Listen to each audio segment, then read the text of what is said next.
E aí pessoal, tudo bom? Aqui é Rona Moraes, psicólogo, e as pessoas têm me perguntado bastante sobre o que é esse tal desse autoconhecimento que eu tanto falo, né?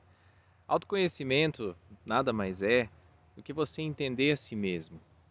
E, mais importante, aceitar a si mesmo. Aceitar suas limitações, aceitar aquilo que você muitas vezes não tem condição de mudar.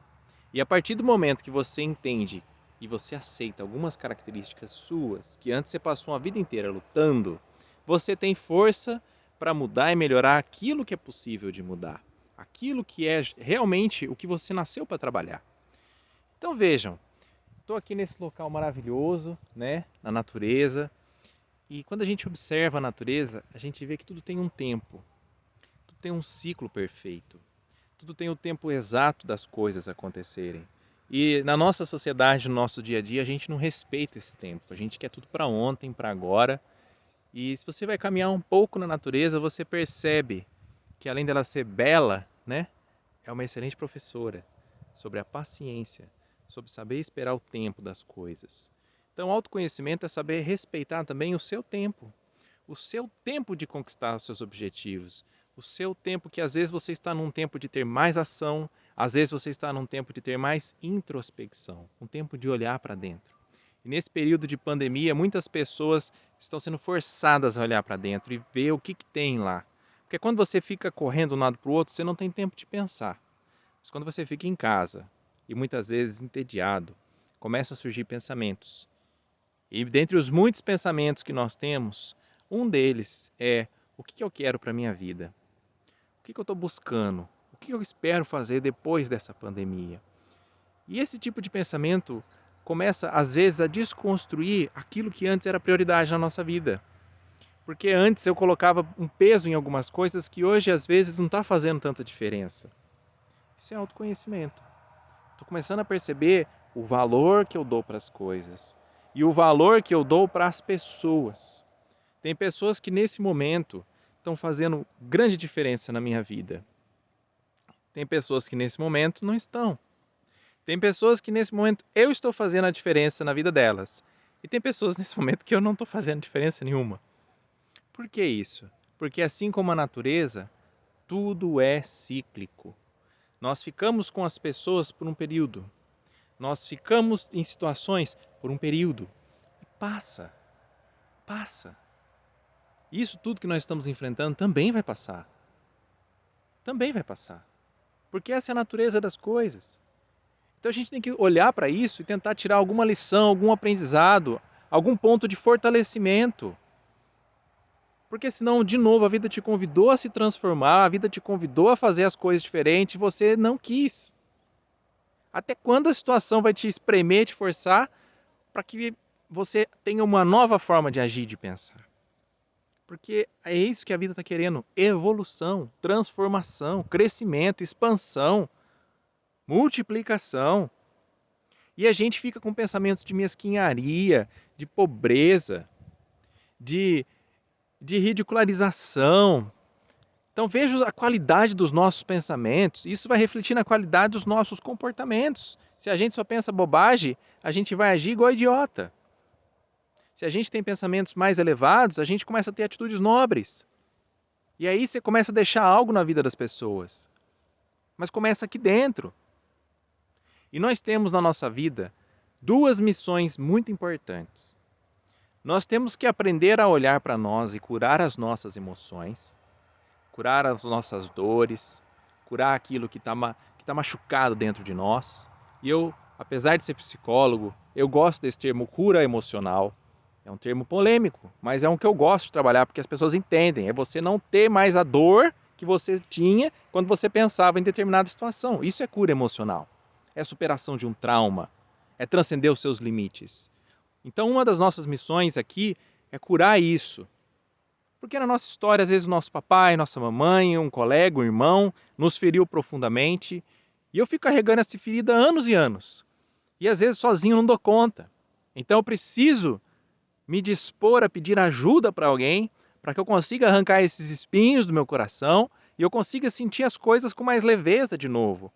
Quando a gente guarda mágoa por muito tempo, a gente deixa de acreditar na possibilidade do amor.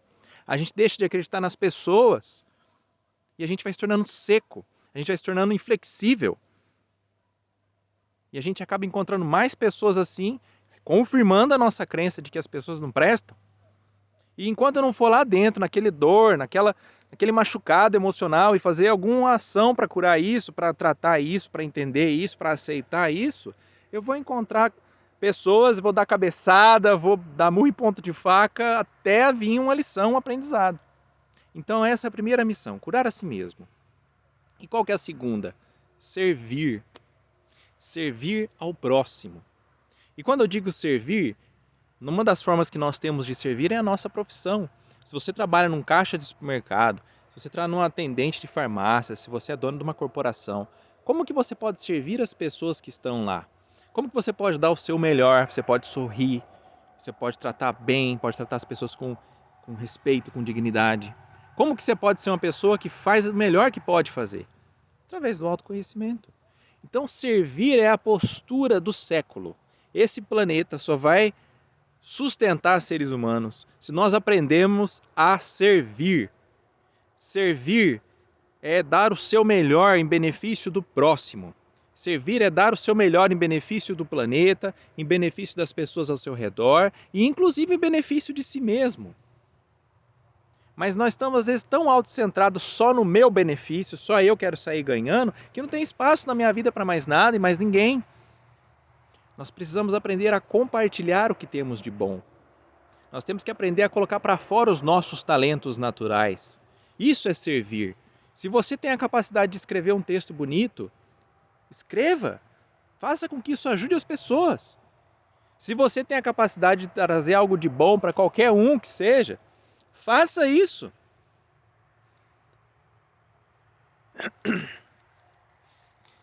Porque do contrário, a gente fica sentindo aquele vazio. Pela falta de cura emocional. Eu não quero olhar para os meus demônios, para as minhas dores, para os meus rancores, que eu falei da sombra. A gente não quer encarar a sombra. E o preço dessa fuga é caro. O preço que a gente paga é um vazio existencial, um vazio, uma sensação de inquietude. E servir te dá a possibilidade de deixar algo de bom no mundo. Você tem a sensação de que, poxa, valeu a pena eu ter passado aqui nessa terra e deixado algo. Deixei algo de bom para alguém. Tinha uma pessoa lá no meu condomínio, eu sempre tratei ela bem, sempre dei o meu melhor para ela, sempre busquei ser educado. Poxa, Ronald, uma atitude dessa você acha que faz diferença? Faz. Faz diferença. Porque aquilo que a gente faz para os outros, inconscientemente, a gente faz para nós mesmos. Muito cuidado com a forma que nós estamos lidando com as pessoas ao nosso redor. Tem pessoas que são difíceis de lidar? Lógico que tem. Esse é o planeta Terra, cara. O que mais tem aqui é gente difícil de lidar. E às vezes você é a pior de todas, né? Mas fugir não vai resolver. E eu sei que às vezes o que as pessoas estão fazendo, que estão me incomodando, são na verdade gatilhos dos meus ferimentos emocionais, dos meus traumas, das minhas rejeições, dos meus problemas. O outro está só disparando esse gatilho em mim. Não é culpa do outro. O outro está fazendo o que ele tem condição de fazer. Às vezes é ser um estúpido, às vezes é ser um ignorante, às vezes é ser uma pessoa amorosa e bondosa. Olha o outro, eu vou ficar olhando para o outro apontando até quando? A lógica aqui é muito simples. Curar a si mesmo e aprender a servir. Curar a si mesmo e aprender a dar o seu melhor para o próximo.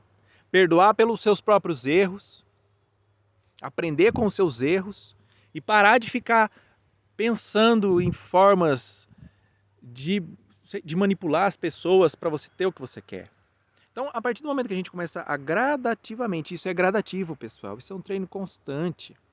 Ninguém se torna um mestre em qualquer coisa do dia para a noite, são anos e anos em que você vai se observando, você vai prestando atenção nas suas emoções, você vai vendo que tem coisas que te incomodam. E eu estou falando isso aqui, mas eu sou um aluno de mim mesmo também, eu ainda estou aprendendo a me entender. Só que eu sou um aluno que estou tentando aprender, e eu vejo que são alunos que estão tentando faltar de aula. E aí que mora a questão. Você não vai ter todas as respostas, mas o fato de você ter aceitado se tornar um buscador de si mesmo, uma pessoa que vai tentar entender por que aquilo te incomoda tanto, sua vida já começa a ficar mais leve. Porque você para de ser vítima do mundo. Você para de enxergar as pessoas como culpadas do seu fracasso. E você começa a falar, peraí, qual que é a minha responsabilidade na minha vida, nas minhas decisões? Cara, você sai do papel de um perdedor para se tornar uma pessoa que está começando a trilhar a vitória. Isso é autoconhecimento. Isso é uma arte. E isso tem que ser treinado todos os dias. E o meu convite aqui hoje para vocês é essa reflexão, esse pensamento. Tenta trazer isso para a sua vida. Tenta cultivar esse pensamento no seu dia a dia. Comenta aí o que você pensa disso que eu falei, se ficou claro, se não ficou. Rona, você pode explicar melhor? Se eu tiver condições de ser mais claro, vou tentar, né? A vida é uma tentativa. A vida são várias tentativas. E às vezes a gente se mata porque não deu certo na primeira, não deu certo na segunda, não deu certo na terceira. E daí? E daí? Às vezes não vai dar certo nem na centésima. Mas o nosso papel é continuar evoluindo e crescendo, tentando aprender algo de bom com isso, tentando deixar o orgulho e a vaidade de lado para olhar para o aprendizado nu e cru que tem ali. E às vezes o aprendizado simplesmente é, isso não é para mim. E às vezes o aprendizado é, cara, eu preciso me esforçar mais. Às vezes o aprendizado é, eu preciso pedir ajuda. Cada um tem o seu aprendizado, cara. Você escolhe se você vai resolver aprender mesmo ou se vai continuar fugindo. Não tenho nada contra ficar assistindo Netflix, jogar videogame. Eu faço essas coisas. Só que a questão é assim, quanto tempo do meu dia eu tô me distraindo? Quanto tempo do meu dia eu tô fugindo? Cara, são 24 horas. Quantas horas que eu tiro? Quantos minutos que eu tiro para parar um pouquinho e pensar, cara, o que eu podia fazer de melhor para eu ser mais feliz, para tratar melhor as pessoas ao meu redor? Quando foi a última vez que eu vi um vídeo que falasse de crescimento pessoal? Se você já está aqui há 10 minutos escutando falar, parabéns, cara. Parabéns. Quer dizer que você está realmente querendo crescer. Continua assim. Continua lutando pelo que você quer. E aí você vai ver a sua vida começar a se transformar. E de pouco em pouco, de passo em passo, você vai trilhando degraus cada vez maiores. Você começa a sair da casca do egocentrismo. Você começa a se importar com o outro, mas não se prostrar ao outro. Você vê o outro como igual, você não é nem mais importante nem menos importante. Você permite que o outro seja do jeito que ele é, mas não permite que ele pise em você. Isso é amor próprio, isso é respeito, dignidade. E isso tudo é treinado, é conquistado, é desenvolvido diariamente nas nossas relações com as pessoas. Então, para a gente poder fechar esse assunto aqui hoje, busca trabalhar a sua cura emocional, leia livros que te fazem bem, veja filmes que te dão a sensação de crescimento, que te tragam boas ideias. E aprenda a servir ao próximo. Às vezes servir é só ser bem educado na fila do caixa, às vezes você dá licença para uma pessoa que tem necessidade. É o básico da civilização às vezes. Mas se fosse tão simples, não ia ser necessário insistir. Às vezes somos tomados por um instinto primitivo de passar a perna, de tirar vantagem, de ferrar o outro, e todos vão se dar mal se continuarmos assim. Somos uma sociedade. O que um faz impacta os outros. Qual que é o grande ensinamento do coronavírus? Que uma pessoa pode mudar a vida de centenas. Se uma pessoa for num evento com 100 pessoas, ela vai mudar a vida dessas 100 pessoas se ela estiver doente. Então veja o poder que cada um de nós tem. E muitas pessoas que estão percebendo o poder que tem, às vezes, de estar contaminado, e estão optando por ficar em casa. Falou, peraí, é perigoso eu passar isso para muitas pessoas. Quantas vidas eu vou impactar? Então, em respeito a um próximo, ele se isola, ele se resguarda. Isso é pensar no próximo. E a civilização só vai sobreviver se a gente aprender a pensar também no próximo. Então é isso, pessoal. Aprender a servir e curar a si mesmo. Os dois caminhos para poder desenvolver uma personalidade saudável, uma vida feliz, uma vida com propósito e significado. Aqui é a Rona Moraes. Gratidão e sucesso a todos vocês. Muito obrigado.